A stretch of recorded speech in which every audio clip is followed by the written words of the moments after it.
حضرت عقبہ ابن نافع رضی اللہ تعالیٰ عنہ افریقہ کے علاقے میں جا رہے، ایک جگہ جنگل ملا، وہاں پڑاؤ ڈالا، وہاں چھاؤنی بنانے کا ارادہ کیا۔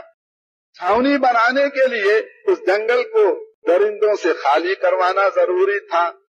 جب چھاؤنی بنانے کا فیصلہ کیا تو علاقے والے لوگ آئے اور کہنے لگے کہ آپ اس جنگل سے واقف نہیں ہیں، اس میں اتنے تو شیر ہیں، اتنے چیتے، اتنے بھیڑیے، اتنے سانپ اور اتنے فلاں چیز، اتنی فلاں چیز، اور آپ کو ان کا شکار کرنا بھی نہیں آتا۔ اگر ان کو آپ شکار کریں گے اور جنگل سے نکالیں گے اور ان کو قتل کریں گے تو برس برس لگ جائیں گے اور آپ کے کتنے آدمی ختم ہو جائیں گے اور جنگلی جانوروں کا ہاتھوں مارے جائیں گے، لہذا آپ اپنا فیصلہ بدل لو۔ ہمارے تجربے کی بنیاد پر یہ فیصلہ آپ کا غلط ہے۔ تبلیغی عوام حضرت عقبہ ابن نافع رضی اللہ عنہ نے فرمایا کہ ہم تو اپنی قوت پر، انسانی قوت کے بھروسے پہ کوئی فیصلہ نہیں کرتے، ہم تو اللہ کی قوت کی بنیاد پر فیصلہ کرتے ہیں۔ ہم نے تو فیصلہ کر لیا، اب ہم اللہ سے دعا کریں گے، اللہ جنگل ہمارے لیے ان جانوروں سے خالی کرا دے گا۔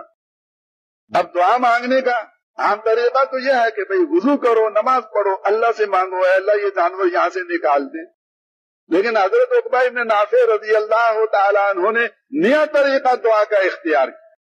جنگل میں چلے گئے اور سب سے اونچی جگہ جو درخت تھی اس پہ چڑھ گئے اور زور سے آواز لگائی، اے جنگل کے رہنے والے جنگلی جانوروں، ہم اللہ کے بندے ہیں اور محمد صلی اللہ علیہ وسلم کے امتی ہیں اور آپ کے دین کو پھیلانے کے لیے آئے ہیں، ہم اللہ کے راستے میں نکلے ہوئے ہیں، ہمیں اس جنگل کی ضرورت ہے، تو ہم تمہیں 3 دن کی مہلت دیتے ہیں۔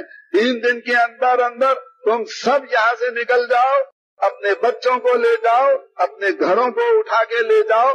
3 دن میں ہم تمہیں کچھ نہیں کہیں گے اور 3 دن کے بعد جو ہمیں ملے گا ہم وجدنا ہو قتلنا ہو، 3 دن کے بعد جو ہمیں ملے گا ہم اس کو قتل کر دیں گے۔ بعد میں نہ کہنا یہ صحابہ ہمیں کیوں قتل کرتے ہیں۔ اصل درخواست تھی اللہ کے دربار میں، اے اللہ تو ایسا کر دے، ان کو نکال دے۔ اب حضرت عقبہ ابن نافع کی آواز کہاں تک جائے؟ اللہ تو ہر جگہ پہنچا سکتے ہیں نا آواز کو، تو آواز اللہ تعالیٰ نے تمام جانوروں کے کان تک پہنچا دی۔ پھر جانور انسانوں کی زبان نہیں سمجھتے، لیکن جانوروں کی سمجھ کس کے قبضے میں؟ اللہ کے قبضے میں۔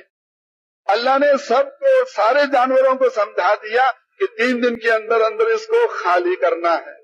سمجھ بھی گئے، آواز پہنچ بھی گئی، آواز کا مطلب سمجھ بھی گئے۔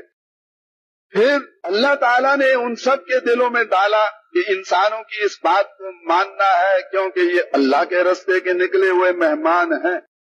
بس اب شیر بھی اپنے بچے لے کے جا رہا ہے، بھیڑیا بھی جا رہا ہے، چیتا بھی جا رہا ہے اور لومڑی بھی جا رہی ہے، جتنے سانپ ہیں وہ بھی جا رہے ہیں، بچھو بھی جا رہے ہیں۔ سارے جنگلی جانوروں نے 3 دن کے اندر اندر جنگل خالی کر دیا، ایک بھی جانور باقی نہیں بچ۔ اور ہمارا کیا ہوتا ہے؟ بھائی ہر گھر میں چوہے ہوتے ہیں کہ نہیں ہوتے؟ ساری عمر لڑائی رہتی ہے چوہوں سے، کبھی چوہا مار گولیاں لے کر آتے ہیں، کبھی پنجرا بناتے ہیں، کبھی کیا لگاتے ہیں، کبھی کیا کرتے ہیں۔